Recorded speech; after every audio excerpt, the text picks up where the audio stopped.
there's some crazy shit that happens, and I'm really upset with a few of our cast members, one in particular, and I mean it's out today. The trailer just came out. Will didn't show up. He was a complete coward. That pissed me off, but it is what it is. You'll have to figure out why at the reunion.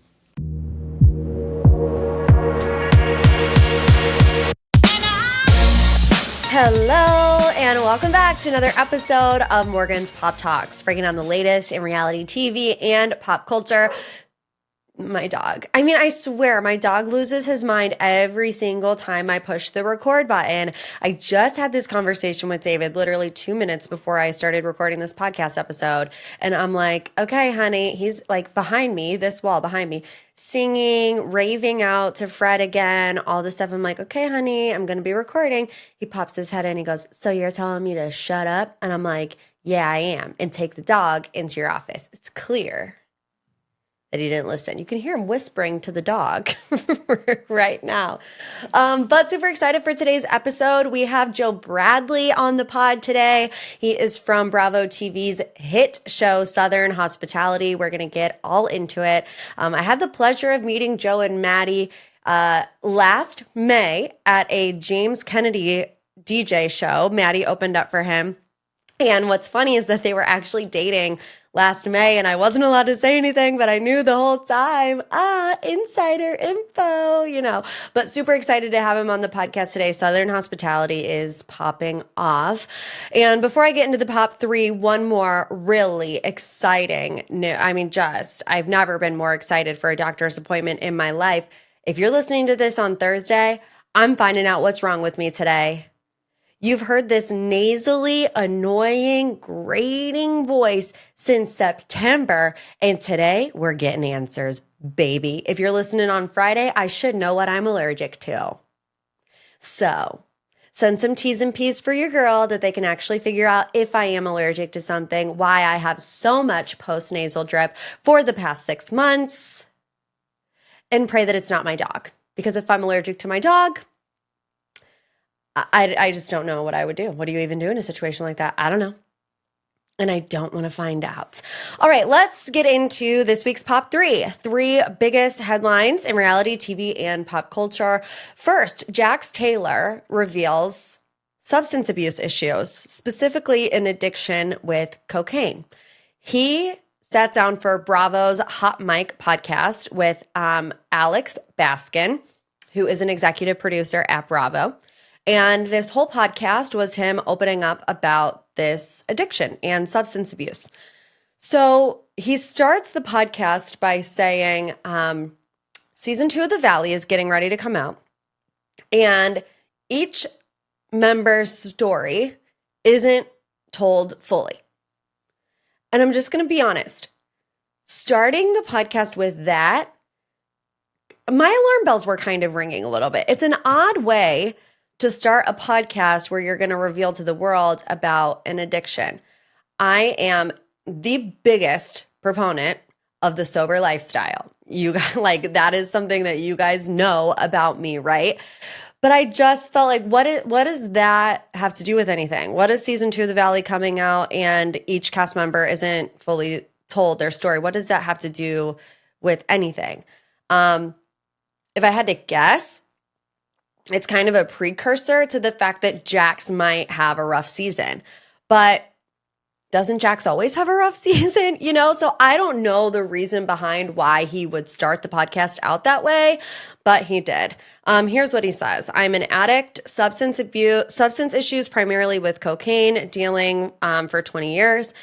He says, when people ask me, do I have an alcohol problem? I don't think that I do, but they go hand in hand. He says, if I drink, I do cocaine. So I gave up both. At the time of this podcast release, he said he was 83 days sober.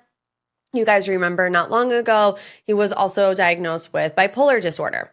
He says his divorce from Brittany really escalated his addiction. He went to rehab twice. So he went the first time, stayed for 17 days. There was 14 more days of the program. He didn't finish it. He left because he said, I felt like I got everything I needed to. He says, I got a lot out of it the first time. Then when I was out, there was an incident. Brittany and I were actually on the way to a doctor's appointment for our son, and her phone was connected to my car, and a man's name came up. He says, it just triggered me. I did slip after the first incident, and I did take substance the night before. I lost it. I went crazy in the car yelling, and their son, Cruz, was in the backseat. So Jax is talking about how he had this full blow up against Brittany, lost it, screaming at her. Then he looks over his shoulder and remembers that his young son is in the back seat. And that's when he said, I'm going back to rehab. I need to go for a second time.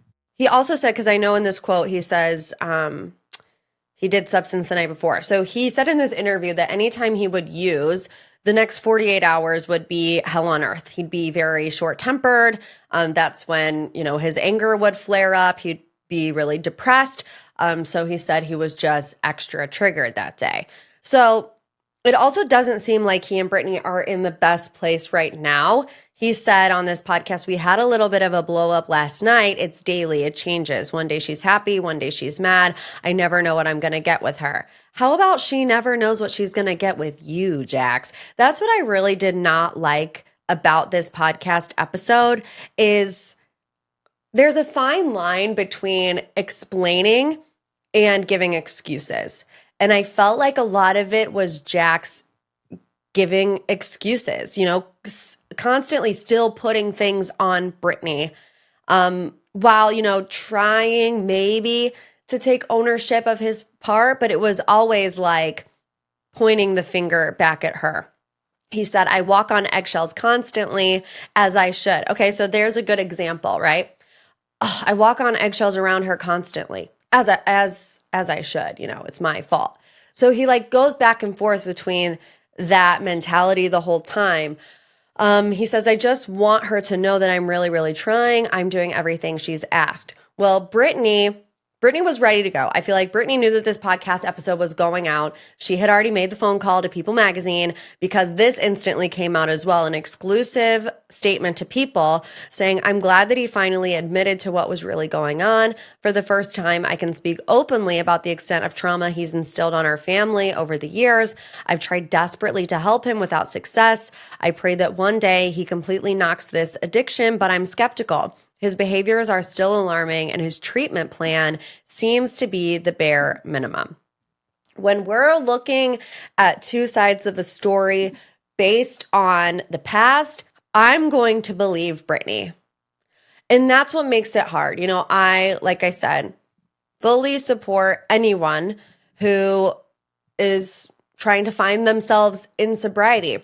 However, and I said this with James Kennedy too, Jax Taylor is the little boy who cried wolf in a lot of different instances. And I feel like Brittany has been on the receiving end of all of Jax's issues, right? So I'm going to tend to take her side of the situation over what Jax says. I hope that he takes it seriously, that he gets the help that he needs. I hope he ends up in a better place.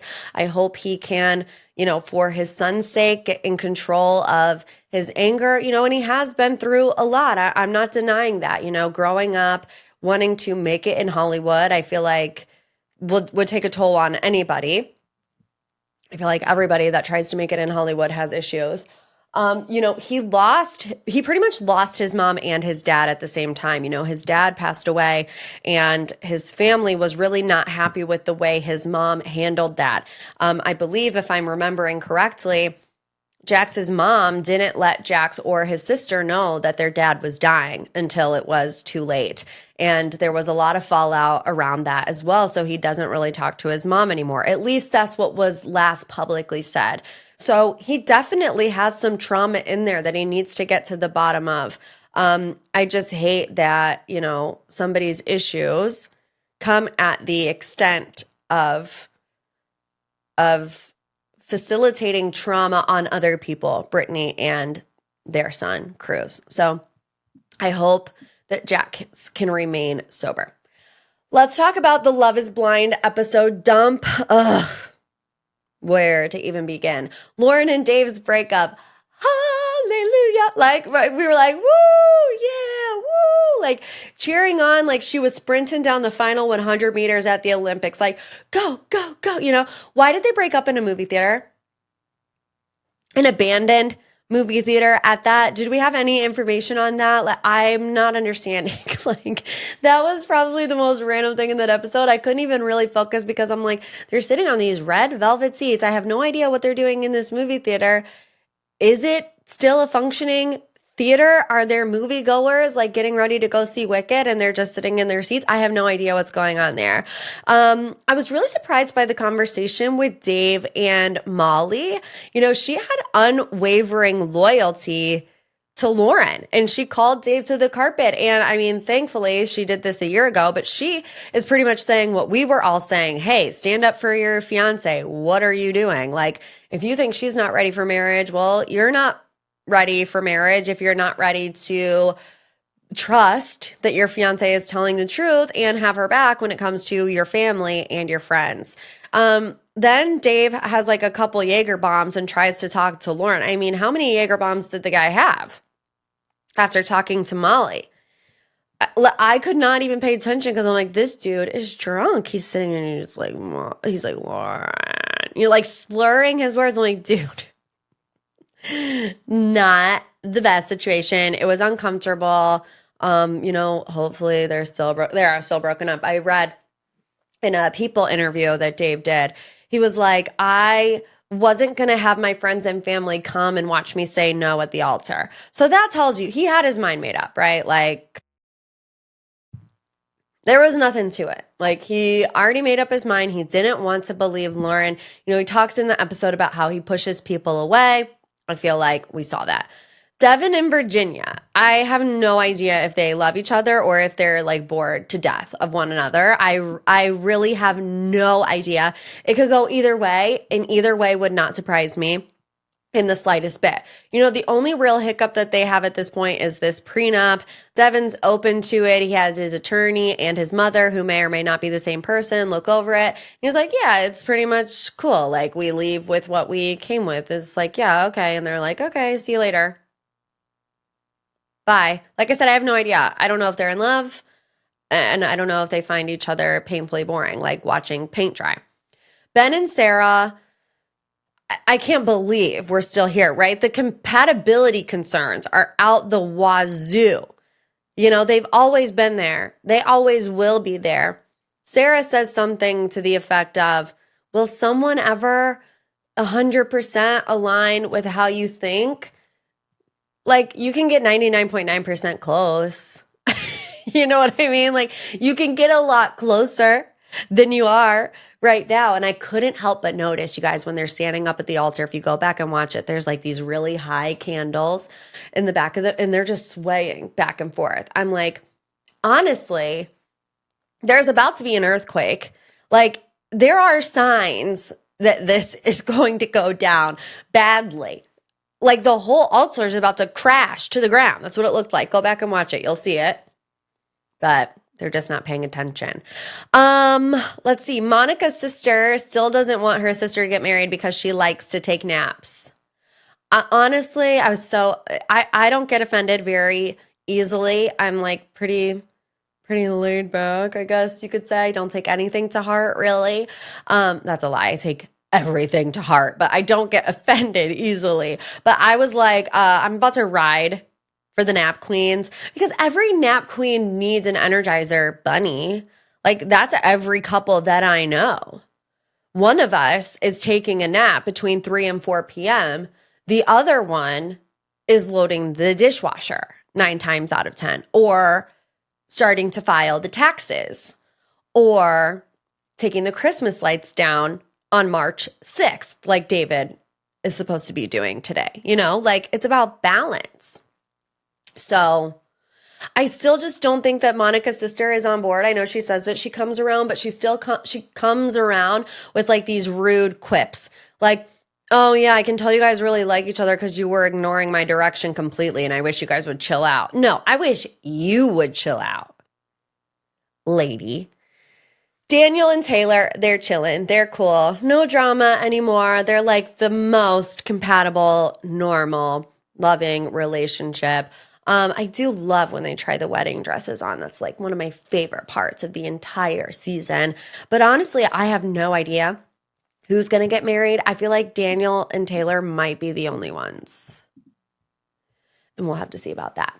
All right, last but certainly not least, let's talk about Hannah and Paige taking the Oscars after party Vanity Fair red carpet by storm. The Giggly Squad was in it to win it. We're going to talk about the good, the bad, the ugly, the Megan Thee Stallion interview. We're going to talk about it all. So my first reaction, I didn't sit down and watch the live stream in its entirety because I believe it was at 9 p.m. Pacific Standard Time. The nap queen is in bed at that particular moment in time. But I did see 3 or 4 clips, the Hailey Bieber one, the one with Amy Poehler, a couple different ones. I thought they did a decently good job, right? There were a few moments where I felt like Hannah kind of kept interrupting, cutting people off, which I guess is a known common trait that she has on Giggly Squad. But I also do think that interviewing 2-on-1 is a hard thing to do, especially in an already chaotic environment. It's very loud. People are walking around. There's big flashes of light everywhere. And then you have 2 best friends who have a really good rapport together and then a celebrity in the middle, right? So chaotic environment. Hannah is a comedian, so I feel like she's always looking for the joke, and I think she sometimes gets a little too amped up. Paige does have a background in broadcast journalism. I believe she has a degree in broadcast journalism before she went on Summer House. She said she wanted to be an entertainment reporter, so she does have a little bit of background there, right? Whereas Hannah has just always been in the comedy scene. And I feel like, there were moments on these red carpet interviews where I'm like, okay, they're doing a good job at interviewing. And then they'd start to kind of get a little bit loose and it sounded like a Giggly Squad episode. So I'm like, okay, I want to know, were they hired in there to be Giggly Squad, or were they hired to do these interviews? I don't know the answer to the question. I'm asking the question, right? Because the people behind the scenes could have been like, we want you guys to be yourself. Giggly, silly, funny, be excited, be a little starstruck. Or they could have just been like, we want you guys to interview celebrities. 2 very different approaches, right? So this kind of leads us up to the Megan Thee Stallion interview, which in my opinion was not a good look, unfortunately, for Hannah Berner. So at first they're like, we love your music. It makes us feel confident. Hannah says, your music has literally made me, like, when I want to fight someone, I listen to your music. Meg Thee Stallion, I thought, very graciously refuted that comment. She said, you want to throw that fighting stuff out the window. You want to get cute and you want to be a bad you-know-what, right? So Hannah's comment made a lot of people upset, saying that was a microaggression towards Meg Thee Stallion. I will be honest, I don't listen to Meg Thee Stallion that much, so I could not tell you the content of her lyrics. However, fans of Meg are saying she doesn't talk about fighting ever in her music, right? Like Megan said on the carpet, throw that fighting stuff out the window. You want to get cute and be bad. That's more her vibe. So do I think that Hannah meant it maliciously? No, but I also don't think it really matters if it's malicious or not. Say her music makes you feel hype. Say it makes you feel strong. Say it makes you feel confident. You can't say it makes you want to fight someone. I'm sorry. You can't say it. You can't say it. Do I think it's an indictment on Hannah's character? Do I think she's an awful person? No, I don't. I think life is full of lessons. It's a hard lesson to learn on a very public scale, right? Look, the Vanity Fair Oscars after party is a huge deal. And you have to come professional. At the end of the day, it wasn't a professional comment to make. And I see a lot of people being like, oh, she was nervous and oh, she just got amped up and all of these things. You can be nervous. You can be amped up. But at the end of the day, you have to be in control of your own emotions and not let things like that slip. I've also seen a lot of people say, This is what you get when you have influencers do red carpet interviews. I agree to an extent, right? I feel like, look, I know I'm not Paige DeSorbo or I'm not Hannah Berner, but I feel like I could kind of be classified as both. I worked in broadcast journalism for 10 years. I was on a morning radio show live for 4 hours every single day for 6 years. I also am a bit of an influencer, social, online personality, podcaster. So I feel like they have transferable skills, especially if you're in the podcasting industry. It's not like Hannah Berner is an influencer that, you just shop her LTK all the time. So I do feel like that's not necessarily a fair comment to make about these two. However, like I said, I did feel like at certain moments there was a lack of professionalism. Unless they wanted them to be the giggly squad. Do you guys get what I'm saying? Do you follow? It's really interesting too, because as of this moment, this is all over my TikTok feed, right? It's everywhere. As soon as I open TikTok or Instagram, it's all over. But when you go to these publications, news publications, nobody's writing about it at this moment in time. Maybe by the time the episode comes out, they will. But it's very interesting. So look, I also can understand that when everybody on the internet is coming for you, that can like send you into a deep, deep hole. I've experienced it at like 1/1000th, I think, of what other social media personalities or reality TV people deal with. So I'm not trying to make this a gang up moment on Hannah Berner. Like I said, I don't think it is indicative of her character. But I do just think you have to be careful. And I hope that this is a learning experience for her. And I'm sure that it is. So we'll leave it there. All right, now for this week's deep dive. Super excited to have Joe Bradley from Southern Hospitality join the pod. He's going to talk about this season, his relationship with Maddie Reese, where he stands with TJ, Will, and Emmy, the reunion. So please welcome our friend, Joe Bradley. Joe Bradley, good to see you again. Long time no see. Morgan. Yeah, how long? I feel like it's been like, almost a year now. Yeah. It was May when David and I went to see DJ James Kennedy in Cleveland, and Maddie opened up for him and we got to connect there. One of the most fun nights of my year. Like, I look back on that night and it was just so much fun. Yeah, Maddie, I totally agree with you. Looking back on it, because we were going to Ohio. I went to University of Michigan, so I've always, I've never like fuck Ohio State, but you know what I mean? But I was gonna say boo. yeah, but Maddie's always been like, oh wait, she knows nothing about Ohio, so she's like, where are we going? Columbus, Cincinnati. She got all the C's of the cities mixed up. I'm like, no, Maddie, it's Cleveland. Like, don't get on the microphone and be Yeah. like, what up, Cincinnati? What's up, But, Columbus? but Yeah. after leaving that show and just like the energy and Southern hospitality is one thing, but I feel like that was like our first time experiencing the Midwest and how nice people are. So we look back on that night as like one of her favorite gigs she's ever done. And it had a little cameo in the season of Southern Hospitality. I was like, I recognize that venue. I believe I was They there. should have zoomed in on you, me, and David, like in the VIP section. Exactly. Well, we have a lot to discuss. David is going to make an appearance at the end of the pod because if you guys don't know, Joe and David have a little bit of a bromance going on here and they needed to speak to each other. But when we start, Joe, I want to read something to you and then I want to get your reaction because this came out this week. I don't know if you saw it on Deadline. It says Southern Hospitality is leading the charge, averaging 1 million 7-day cross-platform viewers per episode through the first 6 episodes of season 3. That's up 22% from season 2's overall audience average, putting the 3rd installment on track to become Bravo's first original series to grow in each of its first 3 seasons. How does that feel? So I'm not like a huge numbers guy, but that first of all, it feels amazing. Like, whatever your job is, if you put a lot of effort into that, to see growth and to see you moving in the right direction is amazing because you got to remember when we all like started casting for the show, we all kind of like sat on our asses for a year. Like a year went by after we did our first little reels and like we're still working at Republic. And in your mind, you're like, all right, we've heard nothing, crickets, this isn't going to happen. And then fast forward, like somehow me and Maddie and a few others get invited to BravoCon. Like no one, we were always just kind of like the baby of the group, and I think we still are. Like in the Bravoverse, we're still the smallest, but for us to be like making strides toward the other big dogs, it feels really good.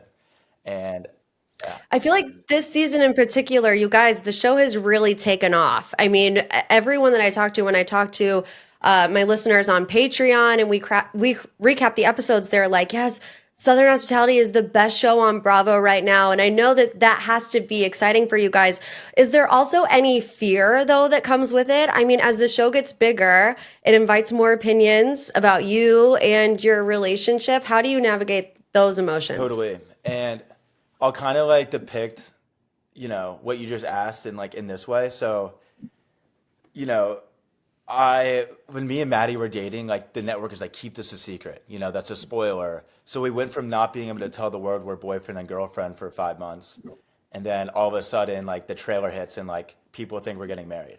So I was, usually the girl, like not usually the girl, but there's a lot of relationships where someone in the relationship was like, oh, I just want to like, I love you so much, I just want to like post you on Instagram and like, I think Yeah. I wasn't showing like insecurity about it, but I'm like, I'm with you every day. Like I want to, like people are like, why don't you post on Instagram? I'm like, I want to post with my girlfriend, but she's not allowed to be my girlfriend. I'm not allowed to say that. So like Maddie always told me, she's like, Joe, we're gonna look back on this in a few years, and you're gonna miss those times when like we weren't in the public eye and we didn't have to, have people. We didn't have a magnifying glass over us. So Right. it kind of the grass is always greener, and I do Yeah. think that it is daunting for me to watch other couples on Bravo. A lot of them have big demises. Look at Scandival. Look what Emmy and Will are going through this season.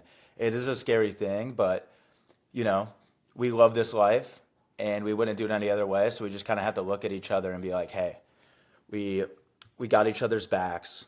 We'll get through this together, and it doesn't have to be so scary. So. Yeah. And so you guys have been together for what, like over a year now? Yeah, I mean, like I haven't been with another, I haven't kissed another girl in over a year. But like, I think when we called it official, the way the show says it, it was like, it's been around 10 months. So we have like our show, like our show relationship, boyfriend and girlfriend anniversary. But in my head, our Yeah, yeah. anniversary was like Valentine's Day because that's like the first time we made out.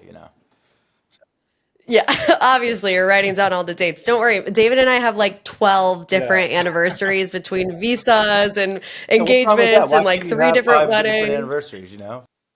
Exactly. You have a lot to celebrate. Like when you love somebody, everything feels like it should be a celebration Yeah. anyway. So why Oh not? yeah, I'm a big believer in that. Maddie might say something different, but whatever. So now that you guys are officially a couple behind the scenes and on TV, we're watching it play out on the season. This is the first season that, is airing with your relationship in the spotlight. Have there been any challenges or disagreements you've had while navigating watching the show while you guys are a couple? Totally. I mean, every couple has challenges, but I think in the grand scheme of things, our fights are very, I'm not going to say any fights are normal, but we're arguing, I think, about real, relatable things that every couple goes through. Your living situation, real life frustrations. Like, we can't just go on this show and like pretend that like everything's butterflies and rainbows all the time. Even before we start dating, like 1 out of 10 shifts will get in a little bickering argument. You might see something like that, in tonight's episode, but Yeah, yeah. Well, this actually is going to air next week, so I've seen oh, it okay. already. So we'll Yeah, talk yeah, yeah. about it. Yeah, And we'll talk it's about it. real. So like, we are together every day. I think a lot of couples, the nuclear couple, I think you and David might be different. I don't know what he does full time, but we have two of the same jobs, and then her third job is a DJ. I like to go and support her a lot. So it's not like we're like the normal couple that like, all right, bye, babe, have fun at work at 9 p.m. Yeah. and then we come back at 5 or 6.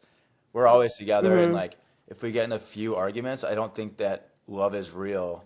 I don't think it's a real relationship unless you get in a few arguments and you learn from each other. So I Yeah. like to take our little arguments as Yeah. like, all right, this is what makes you tick. This is how I feel. It's okay to disagree. That's part of being in a healthy relationship. As long as I don't disrespect you and I listen to you and I learn from it, we can move forward.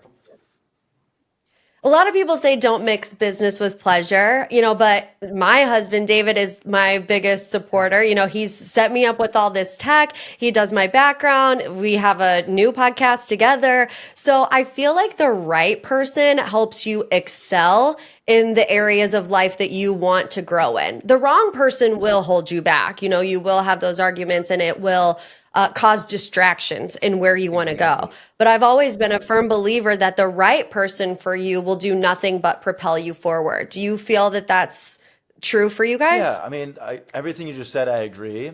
My parents own a very successful business together of 25 years, marriage of 35 years. And I think that, it's a risky thing, like going into business with people. I think there's a big difference between going into the wrong business with someone, but also supporting each other's businesses, if that makes sense. Like Yeah. my parents are Yeah. on two different sides of the business and they made it work. Like, I'm not saying, Maddie, like, let's be co-owners of this restaurant together and work together every day. No, you do your thing, I'll do my thing, and we will be each other's biggest fans. And I think when we both like involve each other, there's nothing wrong with that. We saw in the last episode that you guys did get into a little spat at work. How quickly are you guys able to get over things like that? Because, like you said, I'm sure it doesn't happen just once in a blue moon when you're around each other all the time. Are you able to move on quickly from work-related conflicts? Yeah, I mean, what you don't see in the show, like what they don't show you is like literally like 20 minutes after the argument. Like, I think that particular argument, I'm not gonna lie, I think it was kind of like pent up, like we were spending way too much time together. And like that little argument was kind of a wake up call to me, like, all right, maybe I should spend a few nights alone in my apartment. Maybe we aren't ready to move in. But at the same time, like, we are both very passionate about Republic and our work. And I think that shows in our argument. Like, our argument is literally about like other people and like how we should be. It sucks when two leaders in a company are like arguing, but we're passionate people. We're fiery. It's like stressed out at work. Yeah, like look at the show. Like, And you're dating, you have that comfortability with somebody. Like, if it was Leva, you wouldn't have that type of conversation with Leva, but you're with Maddie all the time anyway, so you have that rapport with her yeah, like have you already. seen The Bear? I mean, they'll argue and then 30 minutes later they're getting a beer together. So it is what Yeah. it is, and I hate like watching that. Like my least favorite part that I cringe at the most is when I'm like, wow, like did I really just talk to Maddie that way? It sucks, but it's a relationship. You learn I've from it. heard people say in the reality TV world that it's a mirror. Are you ever able to like watch something back, learn from it, and like change your approach the next time you guys get in an argument at work? Yeah, I mean, it's crazy. Like it can be as small as like little things like hand gestures that you didn't know you did. You're like, what am I doing with my hands there? I didn't even know I was doing that. But and then it can be as far as, reading the internet and people picking out your flaws, which is like you can't read the internet. It's the worst thing you could do for your mental health. Yeah. But yeah, it's crazy. Like watching yourself on TV is, you probably experienced it just watching your podcast, and then you're like, wow, like I'm gonna, I try to change things about Yeah. myself, and then like I'll have a few drinks, and like I can't fix that when I'm drinking, but it's a lost cause. But yeah, it's definitely like looking in the mirror. It's kind of bizarre. It's cringy. Let's talk about your Las Vegas wedding that you and Maddie spontaneously had with the Elvis impersonator. How do you guys both view that experience now? Because on the show it comes across as, I mean, I know that it wasn't like pen to paper, legal, real, but it seems like you took it a little bit more seriously than Maddie. Yeah, I've seen some comments like everyone checked Joe's luggage for like the wedding, like the actual signature, the wedding documents. No, I made it very clear to her, and like we've joked about it so many times. She's actually the one that brought it up to me like months ago. She's like, "Oh my God, like I think wedding, Vegas weddings are hilarious. I love Elvis." So that kind of stuck with me. I love Elvis. I love Vegas. So after everyone fighting and all the like, the tension of the group, I'm like, all right, let me prank. Let's like let's like lighten it up a little bit. You know what I mean? But I think Yeah. some people might look at it as like I'm being too intense. It was super lighthearted, unless you're Grace Lilly crying in the corner. But but also like in the moment, like I kind of looked around, like what I thought was going to be kind of like mostly a joke. When Maddie was walking down the aisle in her pink wig, I actually did feel like, wow, this could happen one day. Like I love this girl. So That's so sweet. Joe, come on. sure. That's a good sign, though, Yeah, right? That's it's a a good good sign. sign. But the only thing I didn't like is like looking back on it, I'm a very sarcastic person. And I was like, yeah, like you're my wife. And like I'm clearly like sarcastic and kidding. And I think like some people might mistake my sarcasm for being like, no, this wedding is real. Like, are you Yeah. kidding me? Like, my Do family you would kill me. think, Like, I'm an Italian Catholic. yeah. Do you think that people are kind of having the same thought process and approach about the conversation about you guys moving in together? Do you think it's getting misconstrued, or did you really want to do it, and did you really think that that was the right time? Well, I wouldn't have brought it up unless we talked about it before. I think the Charleston Heat, like this is, I will admit, looking back on it, I did not handle that situation well. I think I mistaked her for like looking at Zillow because we have talked about like eventually moving in together. I'm like, oh, like you're looking at Zillow. I don't have to drive 45 minutes every day to your house. And I'm in her house. I'm in the house she lives in right now. Like I love it here. But I think like when we're filming, when we're so busy, that drive in like the Charleston heat, I was just like, I was cranky and I was angry, I was cranky, and I'm like, just I handled it very poorly. I should have been like way more sensitive about her past relationship with what's his name. So I don't know. I think that looking back on it, I wish I approached it a little bit differently. I was like, Maddie, we don't have to move in tomorrow or even a year from now. Whatever you want, whatever. Like she said, if it ain't broke, don't fix it. I think I was just cranky in the Mm. moment, and I think she got my hopes up a little bit with the Zillow.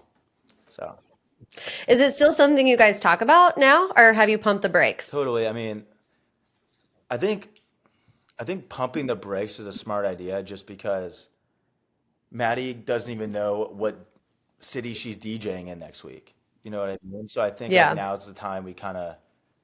She was right. I think now's the kind of time we kind of sit back and we're happy right now. So why force it? And even though I'm paying a lot of money for my closet downtown, I love living here with the girls. I've lived my whole life living in like a fraternity house or with all dudes. So now I'm watching rom-coms and I'm crying more. And it's actually healthy for me. It's amazing.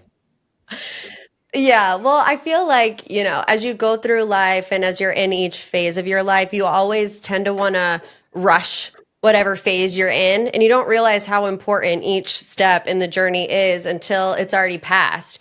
I remember being in a long distance relationship for five Wow. years.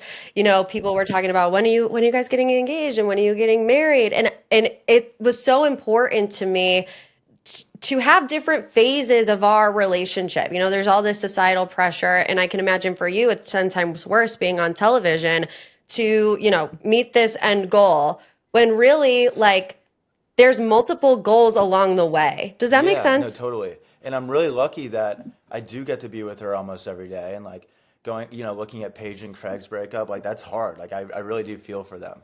Like Maddie travels on the road for like 2 days and then I look at like what they were accomplishing in 3 years. That's like impressive. Like kudos to them for lasting that long. It's really hard when you love someone and you just you just can't listen to the outside noise. You got to do what's right for you and learn from your feelings and talk about it. I think that's something that Yeah. TV shows help me a lot with too, is like, even though I hated that conversation we had on our couch about moving in together, I learned from that, now we're closer for it. Yeah. So, So fans have drawn some comparisons between your relationship with Maddie and Craig's past relationship with Paige. Both women being independent and career driven, and you and Craig being vocal about wanting marriage and kids. How do you feel about those comparisons? I mean, I kind of agree in some ways. Like, I think, I forget who said this. It might have been actually Maddie or Emmy, but they're like, Joe and Craig are more like the golden retrievers, and Paige and Maddie are more the black cats. Black But Cat, yeah. I'm fine with that. Like that's just who I am. That's who she is, and somehow that works. But yeah, I mean, like Craig is. I hope one day I'm as career driven as he is too. Like they were both very career driven. I am kind of in that limbo phase where like I have so much passion for the club, but I also want to support her and like I feel like my time will come as long as I keep working hard. And yeah, I mean, that comparison is not an insult to me at all.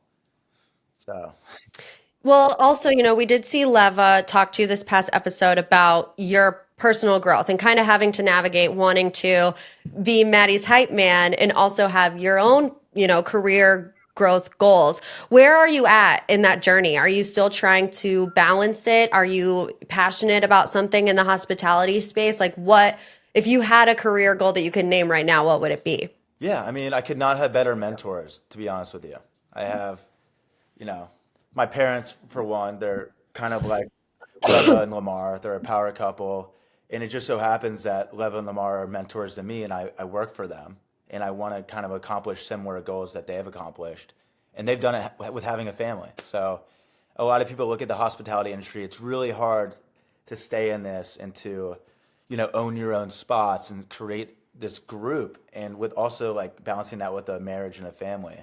I think I'm really lucky that, I have love with Maddie because she loves the hospitality industry just as much as I do. And, the parallel of her being a DJ helps a lot. But it's hard, like we are still kind of like in that phase, that honeymoon.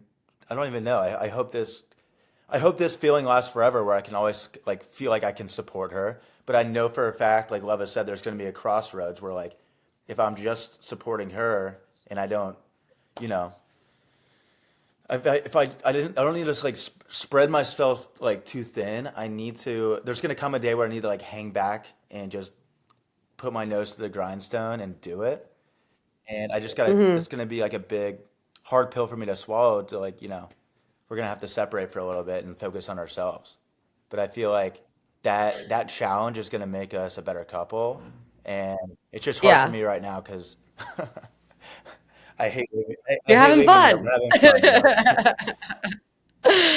Well, I know we're kind of running out of time. I have a lot more that I want to ask you, so I'm going to do like a little Yeah, rapid fire with you, if that's totally. okay. Have any Southern charmers given you advice about being on TV? Yeah, I mean the Southern Charm guys are super nice. Shep, Whitney, Austin. I think, and even Craig. Yeah, they've all given me advice throughout the years, especially more so recently. So it's been great. Do you believe the Will cheating rumors? There's too many rumors to ignore it, but until I see proof, I can't answer that question. There's no receipts, so that's what's tough. TJ needs to get those if he's been working hard. I feel like he is the one that always does have like the details, the receipts. Like if you want the gossip, you go to TJ. Is that Yeah, true? he's the mouth of the South, like I say. That's really, he's got a filing cabinet. He has a filing cabinet in his apartment. He's got like alphabetical order. Where do you and TJ stand now, your friendship? We're good. I think that I've learned a lot from my friendship with TJ. I think I trust people so easily, and I will tell them literally anything about my life. And me and TJ are kind of in that limbo phase. Like, he's an arm's length friend right now. Hopefully, one day I can earn his trust back, but right now, he's not someone that I would tell anything personal to. Do you think that you have fully addressed everything with TJ, or is there other things that are still unresolved? And was it hard to have that conversation about that night that maybe he or you misinterpreted? Was it hard to have that conversation on camera? Definitely. I mean, I think if that was 2 or 3 years ago, I would have kind of freaked out about it. But I think I'm so comfortable with my sexuality and as a person and in my relationship now that I had no problem talking about it this year. It's still kind of an awkward, weird thing to talk about, but if I hurt his feelings and something did happen that, in my mind, I don't think anything happened because I was sleeping, but if something did happen and that affected his feelings, I wanted to address that. But at the same time, I had no problem talking about it because it doesn't affect me. I'm in love Yeah. with the woman, and that was 4 years ago. So I think that it had some. I think I just didn't realize that we were friends all this time, and that he still had some of that frustration inside him because we've had so many good times since then, and I've kind of like been there for him so much in his love life, trying to help him in his hopeless love life in Charleston, and I'm not even talking shit. I'm like, I really have been there as a friend for him in his love life. And for him to actually have felt some type of way all this time was a huge shock to me. So I think the conversation needed to happen. But as you'll see on the reunion, I wish he handled it a different way. Well, that's my final question before I go grab David. Describe the reunion in 3 words. Shocking. I would say shocking.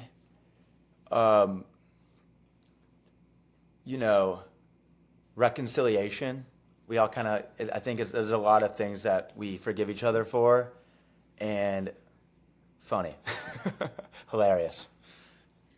I like it. I mean, you started with shocking and then long pause. So Yeah, I I'm was trying to like, find the okay, word well, for that us, like, really is going to be the biggest one, There right? was a lot of things that we didn't address as a group until the reunion. I think that's kind of like the right way to do it. It's a hard thing to do when we all work together, but there's some really shocking news that people have to tune in for, and I'm just glad that most of what we learned is made up. But there's some crazy shit that happens, and I'm really upset with a few of our cast members, one in particular, and I mean, it's out today. The trailer just came out. Will didn't show up. He was a complete coward. That pissed me off, but it is what it is. You'll have to figure out why at the reunion. Yeah, I know. I want to ask all the questions, but I know you can't tell me anyway. I'll DM So, him too. yeah, okay. Let me see if David, I know, I hear him out there. Yeah, here he David, is. I know you're back there, brother. Go on in. Yo, what's happening, brother? Miss you, man. I love how supportive of Yeah. you are. I love how supportive of Morgan that you are, and so you're kind of like a blueprint for me to Likewise, follow with man. Maddie. So, mad respect to you. Aw, Joe, that's so sweet. That's how we Yeah, roll. We're the hype exactly, men. dude. When are you coming back to Cleveland so we can rave Dude, again? that's what I'm saying. I don't know. I gotta hit up Maddie's manager and get her booked ASAP. Maybe that'll be our next cash trip. Instead of Vegas, we'll come to Cleveland. Forward, baby. Yes, we need to come to. Yeah, that's actually true. We need to come visit you guys Yeah, no, too. We should go the Even other though direction. Charleston That looks would like be this way more huge fun. party town, it is a very romantic, city. So it's people get married here left and right. Freaking Justin Bieber got married here. It's a very romantic town. Wow. So yeah, I don't know. It's not going to get warm in Cleveland for another few months. Get your ass down here. It's like 70 degrees. Yeah. Yeah, another 6 years probably. I gotta come down and play some golf, I would man. love to play golf. You gotta show me the good golf. Yeah, and then courses. Maddie and Morgan can go hang out. We'll go play golf. It's perfect. Yeah, we'll Exactly. go to the spa, get pedicures, go see Leva, all the things. Congrats on the Vegas wedding. I said to Morgan that we're now racing. You've got to try and beat us for 3 weddings. Yeah, that's had- what I we told had- him. We You got got 3. All right. For Yeah. the immigration reasons, we had to get married on paper. Then we had an elopement. Then we had my family come over for our wedding. I'm gonna call you back gotta in a beat few days 3. and interview you guys about the 3 weddings because Yeah. Yeah, if you ever need advice on which way is the best way to go, we got you. Although I would do all 3 again in a heartbeat. I love that. Yeah. I mean, for me, it was cool to have the family one because Yeah. everybody came over. Yeah, it's a But freaking Yeah. trilogy. you've got one in the books. Yeah, I love that you guys have a bunch of different anniversaries like me and Maddie do too. So, David doesn't even know. If I asked him right now what our anniversary was, he would not know the date. October 20th. Yeah, 20th. let's just say Halloween. Yeah, exactly. Hey, good to see you, Much man. love you guys, and we'll get together soon. Thanks, Thank you for Joe. everything. Appreciate it.